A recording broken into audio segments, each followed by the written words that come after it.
ಈ ಬಾರಿಯ ಸಿದ್ದರಾಮಯ್ಯನವರ ಬಜೆಟ್ನಲ್ಲಿ ನಮ್ಮ ಚಿತ್ರದುರ್ಗ ಜಿಲ್ಲೆಗೆ ನಾವು ನಿರೀಕ್ಷೆ ಇಟ್ಟಿರ್ತಕ್ಕಂಥದ್ದು ಬರೀ ಕೇವಲ ಚಿತ್ರದುರ್ಗಕ್ಕಲ್ಲ, ಇಡೀ ರಾಜ್ಯಕ್ಕೆ ನಿರೀಕ್ಷೆ ಇಟ್ಟಿದ್ದೀವಿ. ಕನ್ನಡ ಪರ ಹೋರಾಟಗಾರನಾಗಿ KT ಶಿವಕುಮಾರ್ ಅಂತೇಳಿ ನಮ್ಮ ನಿರೀಕ್ಷೆ ಏನು ಅಂತಂದರೆ, ಕನ್ನಡದ ಶಾಲೆಗಾಗಿ ರಾಜ್ಯದ 224 ಶಾಸಕರ ಕ್ಷೇತ್ರಗಳಲ್ಲಿ ಎಲ್ಲ ಕ್ಷೇತ್ರಗಳಲ್ಲೂ ಕೂಡ ಸರ್ಕಾರಿ ಶಾಲೆಗಳಿವೆ.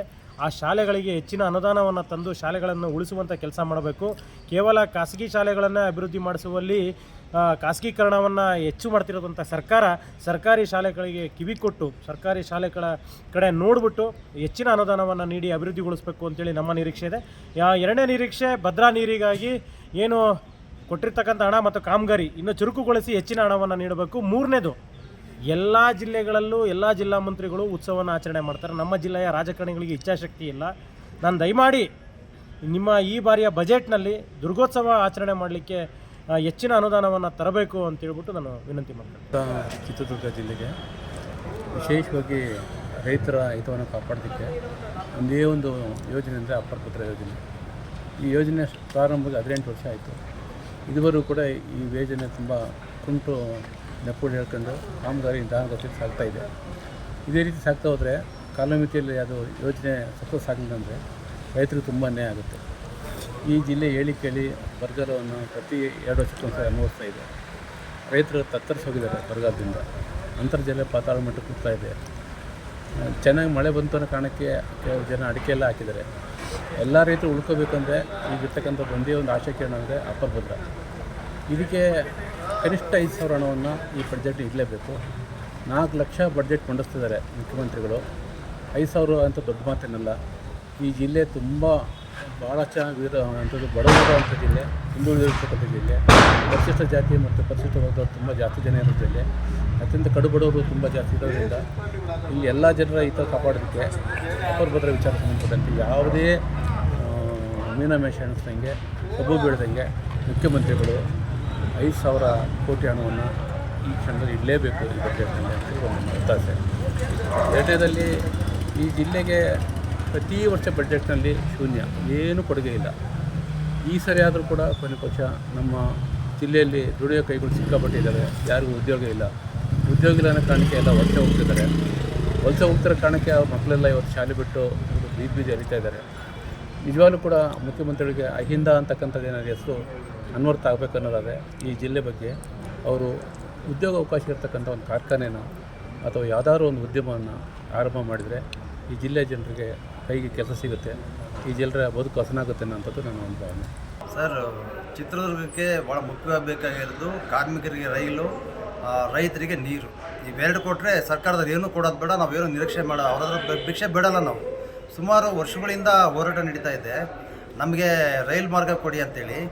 ಯಡಿಯೂರಪ್ಪರು ಮುಖ್ಯಮಂತ್ರಿಗಳಾಗಿದ್ದಾಗ 50-50 ಕೊಡ್ತೀವಿ, ಸೆಂಟ್ರಲ್ ಗೌರ್ಮೆಂಟ್ 50 ಕೊಟ್ಟರೆ ನಾವು 50% ಕೊಡ್ತೀವಿ ಅಂತ ಘೋಷಣೆ ಮಾಡಿದರು. ಅದೆಲ್ಲಿ ಮೂಲೆ ಬಿದ್ದಿದೆ ಗೊತ್ತಿಲ್ಲ. ಸಿದ್ದರಾಮಯ್ಯನವರು ಕೇಳಿದರೆ 50% ನಾವೆಲ್ಲಿಂದ ಕೊಡೋಣ, ಅವರಿಗೆಲ್ಲ ಲಾಭ ಅಲ್ಲಿಗೋಗುತ್ತೆ ಕೇಂದ್ರಕ್ಕೆ ಅಂತ ಹೇಳ್ತಾ ಇದ್ದಾರೆ. ಬರೀ ಹೇಳೋದು ಕೇಳೋದು ಮಾಡ್ಕೊಂಡು ಸಮಯ ಕಳೀತಾ ಇದ್ದಾರೆ. ಒಟ್ಟು ಚಿತ್ರದುರ್ಗ ಜಿಲ್ಲೆಗೆ ಯಾರಿಗೂ ಅಭಿಮಾನ ಇಲ್ಲ. ಇಲ್ಲಿಂದ ಸ್ವಾಮಿ ನಾವು 5 ಜನ MLAಗಳನ್ನ ಆಯ್ಕೆ ಮಾಡಿ ಕಳಿಸಿದ್ವಿ. ಏನು ಪಾಪ ಮಾಡಿದ್ವಿ ಚಿತ್ರದುರ್ಗ ಜಿಲ್ಲೆ ಜನ ಅಂತ ಹೇಳಿ ನೋಡೋಣ. 25,000 ಕಮ್ಮಿ ಓಟಿಂದ ಇನ್ನೊಬ್ರು ಗೆದ್ದಿದ್ದಾರೆ. ಒಂದು BJP MP ಇದ್ದಾರೆ, ಅಲ್ಲಿ ಕೇಂದ್ರದಲ್ಲಿ ಪ್ರಶ್ನೆ ಮಾಡೋಕ್ಕೆ 5 ಜನ MLAಗಳಿದ್ದಾರೆ. ನಮ್ಮ ಇದರಲ್ಲಿ ವಿಧಾನಸೌಧದಲ್ಲಿ ಚರ್ಚೆ ಮಾಡಲಿಕ್ಕೆ ಇವರೆಲ್ಲ ಬಾಯಿ ಬೀಗಾಕಿ ಕೂತ್ಕೊಂಡ್ರೆ ಜನತೆ ಏನು ಮಾಡಬೇಕು? ಆರಿಸ್ತು ಅಲ್ವಾ? ಇದು ಮೂಲಭೂತ ಪ್ರಶ್ನೆ. ದಯಮಾಡಿ ನೀರು ಮತ್ತು ರೈಲು ಚಿತ್ರದುರ್ಗ ಜಿಲ್ಲೆಗೆ ಆಗಲೇಬೇಕು. ಈ ವರ್ಷ ಆಗಲಿದ್ರೆ ನೀವು ಯಾವಾಗ ಮಾಡ್ಕೊಡ್ತೀರೋ ಸ್ವಾಮಿ? ನೀವು 50% ಕೊಡ್ತಿರೋ, 10% ಕೊಡ್ತಿರೋ, ಸೆಂಟ್ರಲ್ ಹತ್ರ ಮಾತಾಡಿ ದಯಮಾಡಿ. ಏನು ನೋಟಿಫಿಕೇಷನ್ ಆಗಿದೆ ರೈಲು ಮಾರ್ಗಕ್ಕೆ, ಏನು ಸರ್ವೆ ಆಗಬೇಕಾಗಿದೆ ಮತ್ತು ರೈತರು ಜಮೀನು ಬಿಡಿಸ್ಕೊಳ್ಬೇಕಾಗಿದೆ. 3 ಜನ MLA, ಇದು 3 ಜನ DC ಅವರು ಸೇರಿ, ದಾವಣಗೆರೆ, ತುಮಕೂರು ಮತ್ತು ಚಿತ್ರದುರ್ಗ DC ಅವರು ಸೇರಿ ಸಭೆ ಮಾಡಿ ಅದೇನು ಜಮೀನು ಬಿಡಿಸ್ಕೊಳ್ಳೋ ಪ್ರಕ್ರಿಯೆ ಇದೆ ಅದು ತ್ವರಿತಗತಿಯಲ್ಲಿ ಆಗಬೇಕು. ರೈಲು ಮಾರ್ಗ ಶುರುವಾಗಬೇಕಂತ ನಾನು ಕಳಕಳಿ ಮನವಿ ಮಾಡ್ಕೊಳ್ತಾ ಇದ್ದೆ. ಬಜೆಟಲ್ಲಿ ಈ ಸತಿ ಬಜೆಟ್ನಲ್ಲಿ ನಿರೀಕ್ಷೆ ಮಾಡಬೇಕು, ಬೇರೆ ಇನ್ನೇನು ನಿರೀಕ್ಷೆ ಮಾಡೋಕ್ಕಾಗಲ್ಲ ನಮಗೆ. ಈ ಸತಿ ಏನು ಕೊಟ್ಟಿದ್ದಾರೆ 2 ವರ್ಷದಿಂದ? ಚಿತ್ರದುರ್ಗ ಕೊಟ್ಟಿಲ್ಲ, ಕನ್ನಡಕ್ಕೆ ಕೊಟ್ಟಿಲ್ಲ. ಅಷ್ಟಿಷ್ಟು ರೈಲು ಕೊಡಿ. ರೈಲು ಕೊಟ್ಟರೆ ಈ ಬಜೆಟಿಂದ ಮುಂದಿನ ಬಜೆಟ್ನಲ್ಲಿ ನೀವು 10% ತೊಂದರೆ ಇಲ್ಲ. ಜನಗಳ ಕೈಗೆ ದುಡಿಮೆ ಇಲ್ಲ ಸ್ವಾಮಿ. ದುಡಿಮೆ ಕೊಡಬೇಕಂದ್ರೆ ನೀವು ಶೀಘ್ರವಾಗಿ ತರಕಾರಿನೋ ಇನ್ನೊಂದು ಮತ್ತೊಂದು ಬೆಂಗಳೂರಿಗೋ ದೊಡ್ಡ ದೊಡ್ಡ ಪೇಟೆಗೆ ಹೋದರೆ ಅವ್ರಿಗೆ ಆರ್ಥಿಕವಾಗಿ ಸಬಲರಾಗ್ತಾರೆ. ಇಲ್ಲದ್ರೆ ಯಾವ ಮಟ್ಟದಲ್ಲಿ ಸಬಲರಾಗ್ತಾರೆ ಅವರು? ಈ ನಿಟ್ಟಿನಲ್ಲಿ ನಾನು ಆಗ್ರಹ ಮಾಡ್ತೇನೆ, ಬಜೆಟ್ನಲ್ಲಿ ದಯಮಾಡಿ ಎಲ್ಲದೂ ನಿಲ್ಲಿಸಿ. ಬೇಕಾದ್ರೆ ರೈಲು ಮಾತ್ರ ತ್ವರಿತಗತಿಯಲ್ಲಿ ಮಾಡಲಿಕ್ಕೆ ಪ್ರಕ್ರಿಯೆ ಶುರು ಮಾಡಿ. ನೀವು ಎಷ್ಟು ಅನೌನ್ಸ್ ಮಾಡ್ತೀರಾ ಬಜೆಟ್ನಲ್ಲಿ ದಯಮಾಡಿ ನೀವು ಹೇಳಬೇಕು. ಬಜೆಟ್ನಲ್ಲಿ ನಾವು ರೈಲು ಮಾರ್ಗಕ್ಕೆ ಇಷ್ಟು ನಾವು ತೆಗೆದಿಕ್ಕಿದ್ವಿ ಮೀಸಲಿಕ್ಕಿದ್ವಿ ಅಂತ ಅದನ್ನು ಮಾತ್ರ ದಯಮಾಡಿ ಮುಖ್ಯಮಂತ್ರಿಗಳೇ ನಾನು ಸಾರಿ ಹೇಳ್ತಾ ಇದ್ದೀನಿ, ಇದನ್ನು ದಯಮಾಡಿ ಗಮನಹರಿಸಿ. ಈ ಬಾರಿಯ ಸಿದ್ದರಾಮಯ್ಯನವರ ಬಜೆಟ್ನಲ್ಲಿ ನಮ್ಮ ಚಿತ್ರದುರ್ಗ ಜಿಲ್ಲೆಗೆ ನಾವು ನಿರೀಕ್ಷೆ ಇಟ್ಟಿರ್ತಕ್ಕಂಥದ್ದು ಬರೀ ಕೇವಲ ಚಿತ್ರದುರ್ಗಕ್ಕಲ್ಲ, ಇಡೀ ರಾಜ್ಯಕ್ಕೆ ನಿರೀಕ್ಷೆ ಇಟ್ಟಿದ್ದೀವಿ. ಕನ್ನಡ ಪರ ಹೋರಾಟಗಾರನಾಗಿ KT ಶಿವಕುಮಾರ್ ಅಂತೇಳಿ ನಾನು. ನಮ್ಮ ನಿರೀಕ್ಷೆ ಏನು ಅಂತಂದರೆ, ಕನ್ನಡದ ಶಾಲೆಗಾಗಿ ರಾಜ್ಯದ 224 ಶಾಸಕರ ಕ್ಷೇತ್ರಗಳಲ್ಲಿ ಎಲ್ಲ ಕ್ಷೇತ್ರಗಳಲ್ಲೂ ಕೂಡ ಸರ್ಕಾರಿ ಶಾಲೆಗಳಿವೆ. ಆ ಶಾಲೆಗಳಿಗೆ ಹೆಚ್ಚಿನ ಅನುದಾನವನ್ನು ತಂದು ಶಾಲೆಗಳನ್ನು ಉಳಿಸುವಂಥ ಕೆಲಸ ಮಾಡಬೇಕು. ಕೇವಲ ಖಾಸಗಿ ಶಾಲೆಗಳನ್ನು ಅಭಿವೃದ್ಧಿ ಮಾಡಿಸುವಲ್ಲಿ ಖಾಸಗೀಕರಣವನ್ನು ಹೆಚ್ಚು ಮಾಡ್ತಿರೋದಂಥ ಸರ್ಕಾರ ಸರ್ಕಾರಿ ಶಾಲೆಗಳಿಗೆ ಕಿವಿ ಕೊಟ್ಟು ಸರ್ಕಾರಿ ಶಾಲೆಗಳ ಕಡೆ ನೋಡಿಬಿಟ್ಟು ಹೆಚ್ಚಿನ ಅನುದಾನವನ್ನು ನೀಡಿ ಅಭಿವೃದ್ಧಿಗೊಳಿಸಬೇಕು ಅಂತೇಳಿ ನಮ್ಮ ನಿರೀಕ್ಷೆ ಇದೆ. ಎರಡನೇ ನಿರೀಕ್ಷೆ, ಭದ್ರಾ ನೀರಿಗಾಗಿ ಏನು ಕೊಟ್ಟಿರ್ತಕ್ಕಂಥ ಹಣ ಮತ್ತು ಕಾಮಗಾರಿ ಇನ್ನೂ ಚುರುಕುಗೊಳಿಸಿ ಹೆಚ್ಚಿನ ಹಣವನ್ನು ನೀಡಬೇಕು. ಮೂರನೇದು, ಎಲ್ಲ ಜಿಲ್ಲೆಗಳಲ್ಲೂ ಎಲ್ಲ ಜಿಲ್ಲಾ ಮಂತ್ರಿಗಳು ಉತ್ಸವವನ್ನು ಆಚರಣೆ ಮಾಡ್ತಾರೆ. ನಮ್ಮ ಜಿಲ್ಲೆಯ ರಾಜಕಾರಣಿಗಳಿಗೆ ಇಚ್ಛಾಶಕ್ತಿ ಇಲ್ಲ. ನಾನು ದಯಮಾಡಿ ನಿಮ್ಮ ಈ ಬಾರಿಯ ಬಜೆಟ್ನಲ್ಲಿ ದುರ್ಗೋತ್ಸವ ಆಚರಣೆ ಮಾಡಲಿಕ್ಕೆ ಹೆಚ್ಚಿನ ಅನುದಾನವನ್ನು ತರಬೇಕು ಅಂತೇಳ್ಬಿಟ್ಟು ನಾನು ವಿನಂತಿ ಮಾಡ್ತೀನಿ.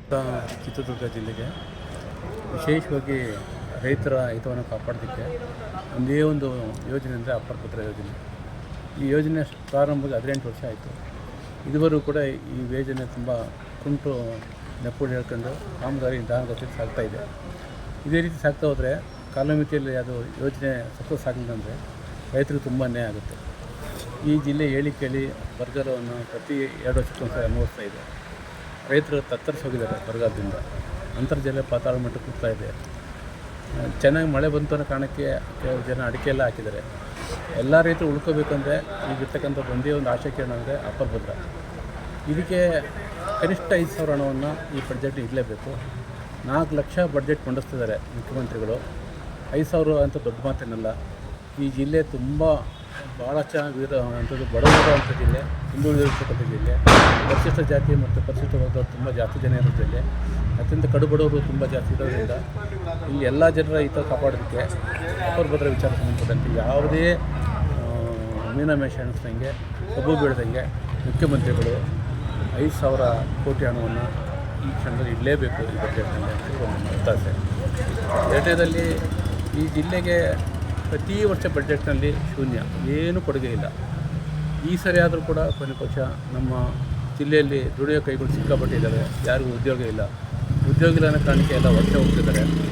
ವಲಸೆ ಹೋಗ್ತಿರೋ ಕಾರಣಕ್ಕೆ ಅವ್ರ ಮಕ್ಕಳೆಲ್ಲ ಇವತ್ತು ಶಾಲೆ ಬಿಟ್ಟು ಬೀದಿ ಹರಿತಾ ಇದ್ದಾರೆ.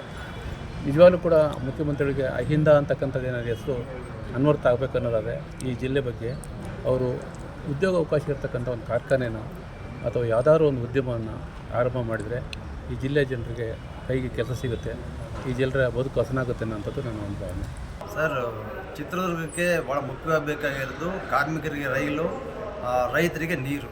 ಇವೆರಡು ಕೊಟ್ಟರೆ ಸರ್ಕಾರದವ್ರು ಏನೂ ಕೊಡೋದು ಬೇಡ, ನಾವೇನು ನಿರೀಕ್ಷೆ ಮಾಡೋ ಅವರ ಭಿಕ್ಷೆ ಬೇಡಲ್ಲ. ನಾವು ಸುಮಾರು ವರ್ಷಗಳಿಂದ ಹೋರಾಟ ನಡೀತಾ ಇದೆ, ನಮಗೆ ರೈಲು ಮಾರ್ಗ ಕೊಡಿ ಅಂತೇಳಿ. ಯಡಿಯೂರಪ್ಪರು ಮುಖ್ಯಮಂತ್ರಿಗಳಾಗಿದ್ದಾಗ 50-50 ಕೊಡ್ತೀವಿ, ಸೆಂಟ್ರಲ್ ಗೌರ್ಮೆಂಟ್ 50 ಕೊಟ್ಟರೆ ನಾವು 50% ಕೊಡ್ತೀವಿ ಅಂತ ಘೋಷಣೆ ಮಾಡಿದರು. ಅದೆಲ್ಲಿ ಮೂಲೆ ಬಿದ್ದಿದೆ ಗೊತ್ತಿಲ್ಲ. ಸಿದ್ದರಾಮಯ್ಯನವರು ಕೇಳಿದರೆ 50% ನಾವೆಲ್ಲಿಂದ ಕೊಡೋಣ, ಅವರಿಗೆಲ್ಲ ಲಾಭ ಅಲ್ಲಿಗೋಗುತ್ತೆ ಕೇಂದ್ರಕ್ಕೆ ಅಂತ ಹೇಳ್ತಾ ಇದ್ದಾರೆ. ಬರೀ ಹೇಳೋದು ಕೇಳೋದು ಮಾಡ್ಕೊಂಡು ಸಮಯ ಕಳೀತಾ ಇದ್ದಾರೆ. ಒಟ್ಟು ಚಿತ್ರದುರ್ಗ ಜಿಲ್ಲೆಗೆ ಯಾರಿಗೂ ಅಭಿಮಾನ ಇಲ್ಲ. ಇಲ್ಲಿಂದ ಸ್ವಾಮಿ ನಾವು 5 ಜನ MLAಗಳನ್ನ ಆಯ್ಕೆ ಮಾಡಿ ಕಳಿಸಿದ್ವಿ. ಏನು ಪಾಪ ಮಾಡಿದ್ವಿ ಚಿತ್ರದುರ್ಗ ಜಿಲ್ಲೆ ಜನ ಅಂತ ಹೇಳಿ ನೋಡೋಣ. 25,000 ಕಮ್ಮಿ ಓಟಿಂದ ಇನ್ನೊಬ್ರು ಗೆದ್ದಿದ್ದಾರೆ. ಒಂದು BJP MP ಇದ್ದಾರೆ, ಅಲ್ಲಿ ಕೇಂದ್ರದಲ್ಲಿ ಪ್ರಶ್ನೆ ಮಾಡೋಕ್ಕೆ 5 ಜನ MLAಗಳಿದ್ದಾರೆ.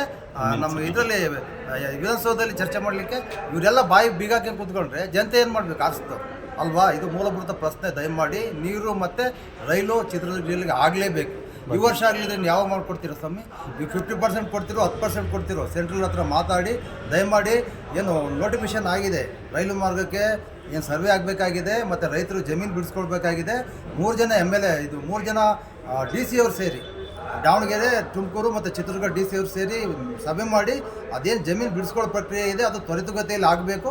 ರೈಲು ಮಾರ್ಗ ಶುರುವಾಗಬೇಕಂತ ನಾನು ಕಳಕಳಿ ಮನವಿ ಮಾಡ್ಕೊಳ್ತಾ ಇದ್ದೆ.